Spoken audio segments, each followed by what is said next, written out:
Oi, eu sou Mariana Cortez, professora de Português Língua Adicional na Universidade Federal da Integração Latino-Americana, e eu escolhi para conversar com vocês hoje o tema A Educação Intercultural e os Contextos de Aprendizagem, Português para Estrangeiros. O que eu pretendo falar? Eu pretendo conversar um pouquinho com vocês sobre o que é a abordagem intercultural e como é que a gente pode trabalhar em contextos de aprendizagem diferenciados. E eu vou um pouco exemplificar o que vem a ser esses contextos de aprendizagens diferenciados.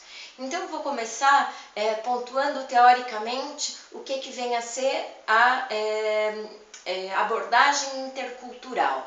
A gente muito fala da interculturalidade, mas o que a gente vai focalizar aqui é a interculturalidade dentro das aulas de português língua estrangeira. Quem trabalhou muito com esse tema foi a professora Edilene Mendes, que trabalha na Universidade Federal da Bahia. Então ela vai dizer que a abordagem intercultural é uma abordagem que vai depender de o aluno, ou que os alunos, a gente tem que buscar que o nosso aluno, ele se transporte e comece a entender o que é esse deslocamento na língua estrangeira. Essa ideia de conhecer o outro e de se transformar, como diz também um teórico francês, de se deslocar para ser outro. Aprender uma língua estrangeira é ser uma outra pessoa. Mas o que é essa ideia da interculturalidade? O que a professora Edilene Mendes vai falar é que não é só você aprender aspectos culturais de um país, é você se comportar dentro de uma língua. E esse se comportar é aquilo que eu estou chamando de se tornar outro.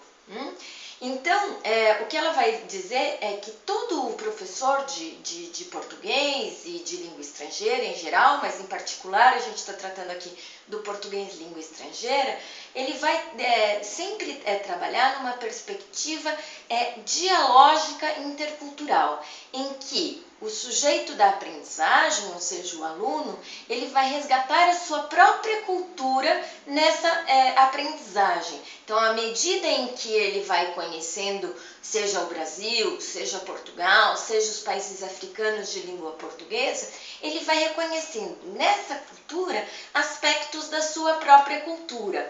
E essa ideia de aprender a partir da outra cultura sobre a minha cultura, sempre em relação dialógica, faz o que eu estou chamando também de um ensino humanizador, em que a aprendizagem de língua sempre foi uma aprendizagem muito mecanizada.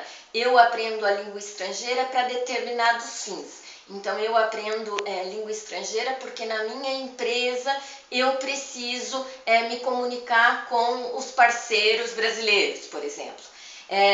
Não está nada mal isso, aliás, está muito bom. Mas como é que eu torno esse exercício da aprendizagem do português um exercício mais significativo e, portanto, mais humanizador? Porque não adianta eu ficar decorando formulinhas gramaticais, porque esse decorar, não que isso não seja importante também, é importante aprender gramática, mas é importante aprender gramática de uma maneira significativa, quer dizer, que o sujeito possa interagir nessa língua, que o sujeito possa interiorizar essas regras gramaticais, porque ele está entendendo com quem ele está tratando. Então, ele está entendendo quais são os laços desse sujeito com essa outra cultura. Então, o professor de português, e aí eu volto à professora Serrane, ela vai colocar que na sala de aula, e aí que eu vou tratar dos contextos de aprendizagem, a gente sempre vai lidar nesses contextos com questões identitárias e com questões conflitivas. A sala de aula de língua estrangeira, ela nunca é uma sala de aula passiva.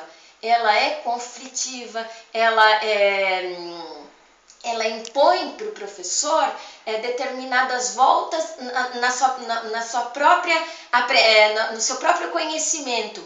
Então, o aluno vai trazer elementos que fazem com que esse professor também reflita. Por exemplo, um professor brasileiro que dá aula no Peru. O aluno peruano vai ter questionamentos para esse professor brasileiro que o professor brasileiro nunca parou para pensar sobre sua própria cultura. E esse é o que a gente está chamando de uma aula dialógica, em que o próprio professor também tem o seu conhecimento, vamos dizer, não abalado, mas desconstruído, que ele vai ter que pensar novamente no que é aquela expressão em português, que sentido tem aquela expressão, qual é a história daquela expressão, para poder explicar para alguém que não está dentro daquele contexto.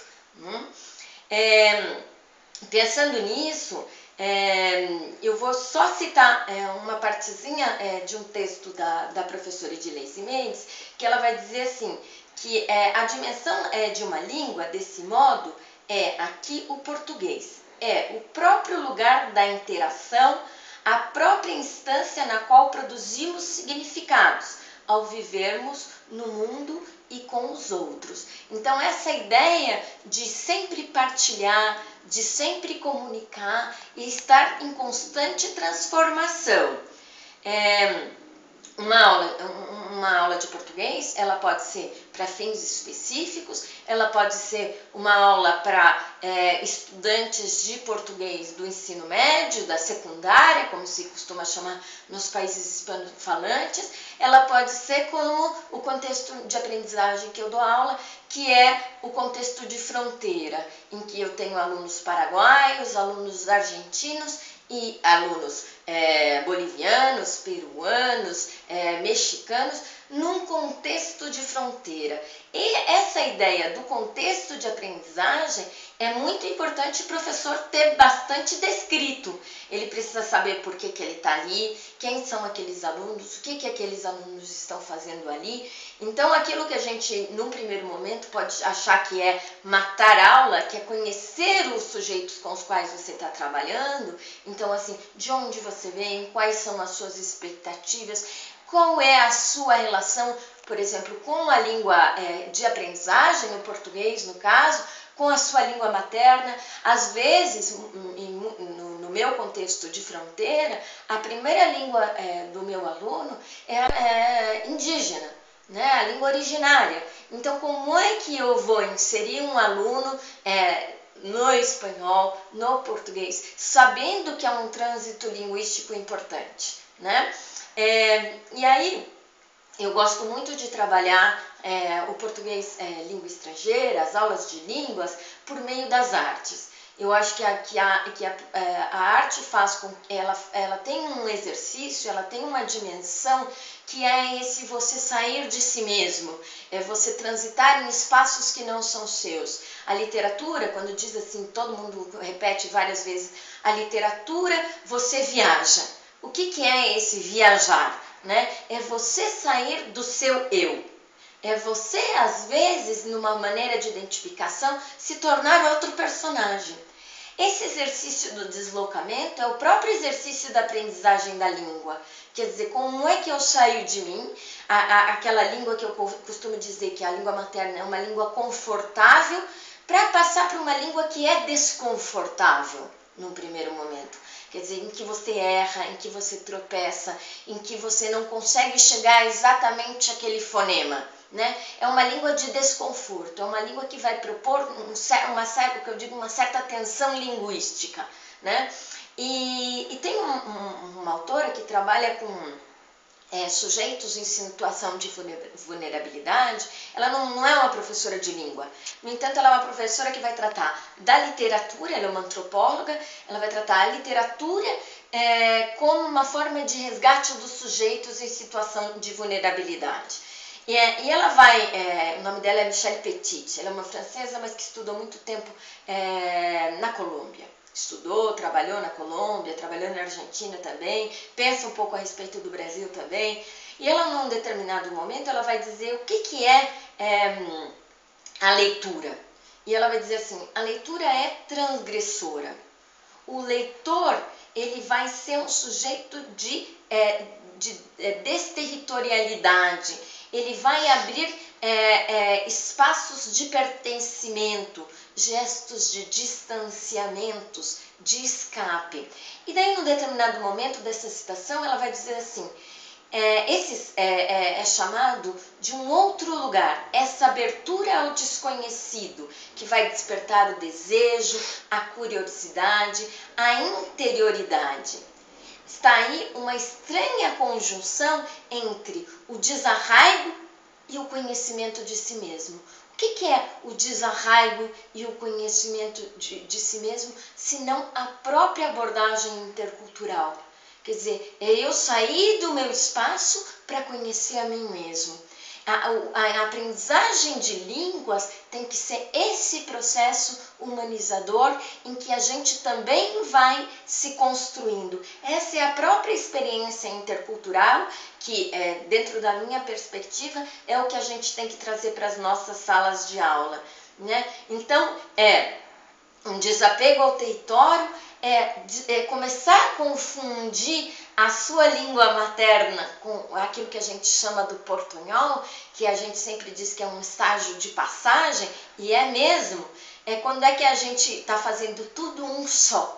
E depois que a gente vai começar a pensar nessas separações, mas uma separação absolutamente imbricada, relacionada, em que a minha língua e a língua do outro é uma língua de comunicação, é uma língua de sensibilização e de interação. É um pouco isso que eu queria conversar com vocês. Estou à disposição para as questões. Obrigada e até a próxima.